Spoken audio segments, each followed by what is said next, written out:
Selamat sejahtera. Tajuk PDPR kita pada hari ini adalah kaca dan seramik di bawah bab 9 iaitu kimia industri. Okey. Apabila cikgu sebut kaca, biasanya pelajar akan terbayangkan barang-barang yang diperbuat daripada kaca seperti botol. Selain daripada botol, mungkin ada pelajar yang bayangkan peralatan masakan. Banyak juga bangunan-bangunan yang diperbuat daripada unsur kaca selain daripada konkrit, keluli dan sebagainya. Kita nampak banyak bangunan sekarang ini yang menggunakan kaca untuk membuatkan bangunan itu lebih menarik. Okey. Jadi banyak kegunaan kaca dalam kehidupan seharian kita. Okey, kita lihat dulu tentang kaca. Apakah kaca?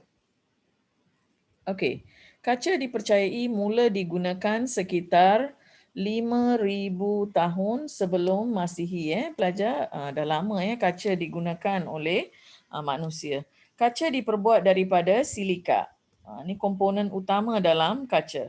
Silika ialah sebatian yang mengandungi silikon dioksida dan wujud secara semula jadi dalam pasir. Jadi pasir adalah komponen utama dalam pembentukan kaca.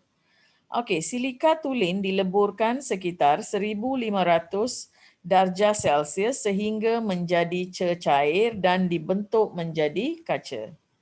Okey, pelajar, kita lihat kaca. Ini gambar silika daripada pasir. Ini gambar pasir. Jadi pasir inilah yang melalui proses-proses tertentu sehingga menjadi botol kaca. Kita banyak gunakan peralatan kaca dalam kehidupan seharian kita. Kita akan lihat jenis kaca dengan komposisi dan ciri-cirinya. Okey pelajar, pertama sekali, kaca silika terlakur, komposisi dia adalah silika. Tahan terhadap haba, lengai terhadap bahan kimia. Kaca silika terlakur ni biasanya digunakan untuk membuat apa pelajar? Biasanya kita guna untuk cermin. Kita tengoklah ciri-ciri dia kan. Kita guna untuk buat cermin. Selain daripada cermin, biasa cermin teleskop.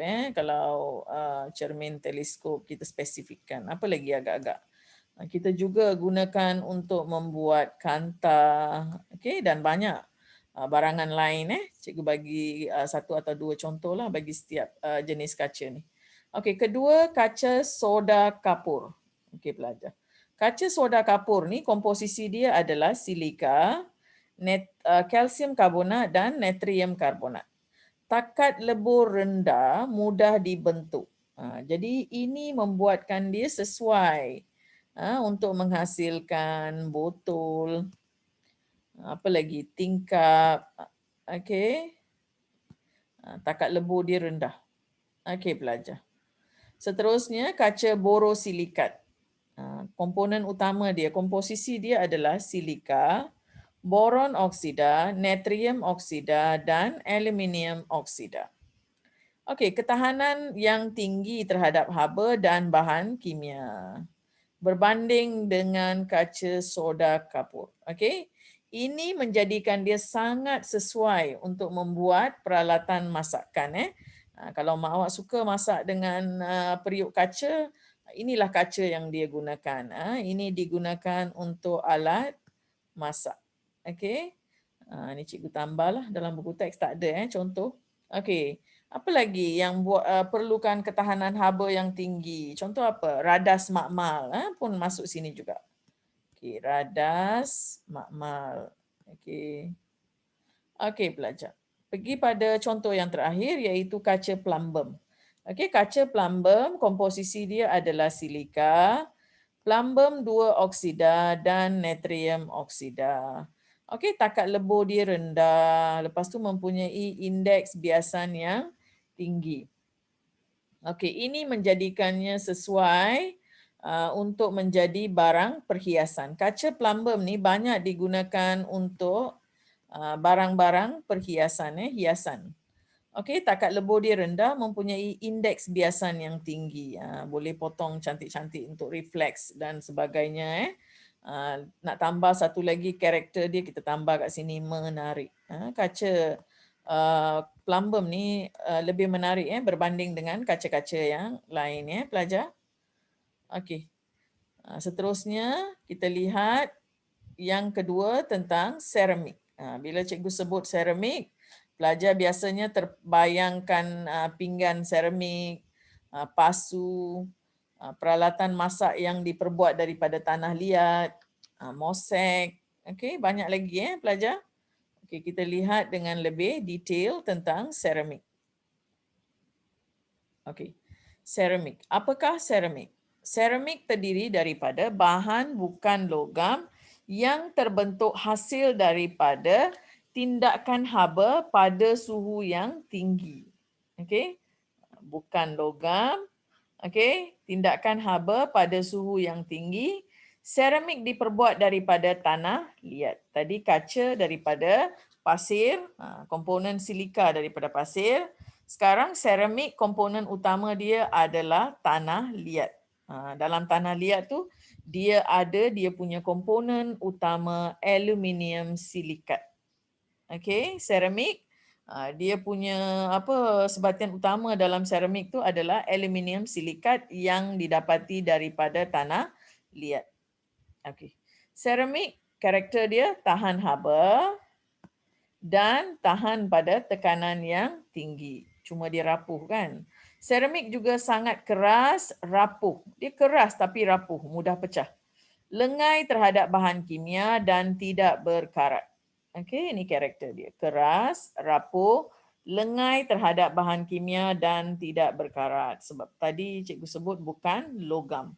Selain itu, seramik juga merupakan penebat haba dan elektrik yang baik. Tidak membenarkan haba dan elektrik dikonduksikan dengan mudah, penebat. Okey? Elektrik tidak boleh mengalir melaluinya. Okey. Penggunaan kaca dan seramik dalam kehidupan harian. Berdasarkan ciri-ciri kaca dan seramik yang telah dipelajari, kita telah ketahui bahawa kaca dan seramik sesuai digunakan untuk menghasilkan pelbagai jenis barangan dalam kehidupan harian kita. Hal ini juga telah dapat memajukan industri kaca dan seramik di negara kita. Okey. Ini info tambahan pelajar. Seterusnya, aplikasi kaca dan seramik. Sebenarnya ni tadi cikgu dah bagi beberapa contoh semasa cikgu terangkan tentang jenis-jenis kaca tadi. Okey. Pertama sekali apa tadi cikgu sebut? Radas makmal. Seperti bikar kelalangkun diperbuat daripada kaca borosilikat. Okey, seterusnya apa? Penutup kaca mentol diperbuat daripada kaca soda kapur. Ini contoh-contoh lain ya. Seterusnya prisma kaca diperbuat daripada kaca plumbum. Selain daripada barang perhiasan, kaca plumbum juga digunakan untuk membuat prisma kaca untuk mengkaji penyebaran cahaya. Kenapa? Mempunyai indeks biasan yang tinggi. Tingkap yang lut sinar membenarkan cahaya masuk di rumah. Okey, karakter kan tadi cikgu kata lut sinar. Okey, kaca boleh membenarkan cahaya masuk melaluinya.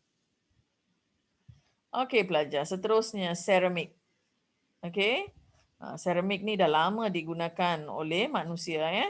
Contoh apa kegunaan dia? Untuk membuat pinggan mangkuk. Okey. Kenapa? Tahan haba dan tidak terkakis. Okey, seramik dalam pembuatan gigi palsu. Okey, dia kuat serta lengai terhadap bahan kimia. Bila awak makan sesuatu tak adalah dia larut bersama bahan kimia dalam bahan kimia makanan itu Dia tidak mudah terhakis. Okey, tidak mudah rosak.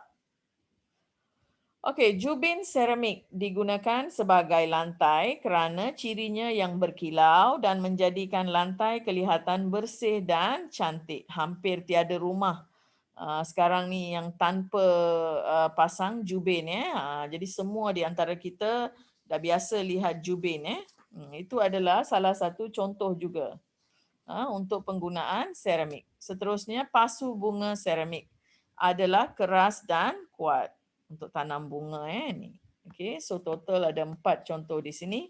Awak boleh beri lebih daripada 4 sebenarnya. Okey, mari kita buat latihan. Jom buat latihan. Ada 2 je soalan di sini. Okey, komponen utama kaca dan seramik. Sekali lagi, kaca apa komponen utama dia? Bagi kaca, komponen utama dia adalah silika.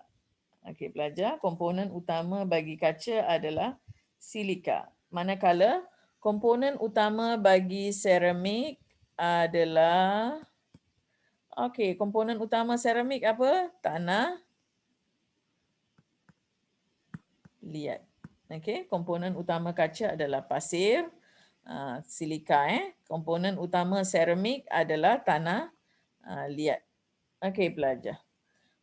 3 aplikasi kaca dan seramik.